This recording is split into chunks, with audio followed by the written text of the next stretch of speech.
Welcome to question 2 of the 2004 AP Calculus AB exam. In this question, we are given two functions, f of x and g of x.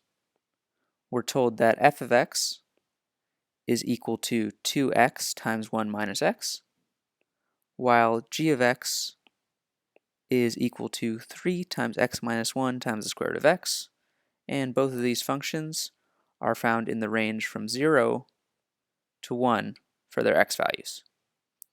We have the graphs of both these functions, and we're asked to find the shaded region enclosed by the graphs.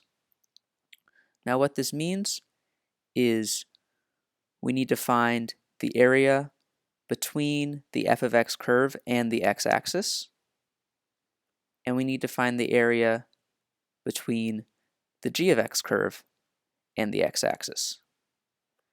Now, to find the area, our mind should immediately go towards solving integrals of these functions, because as we know, we can use integrals to find the area under curves.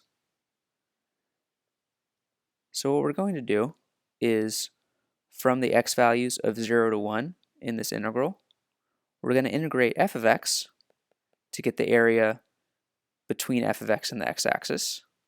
But in order to get the area between g of x and the x-axis, we actually need to subtract g of x in our integration because the values of g of x are negative. Hopefully that makes sense.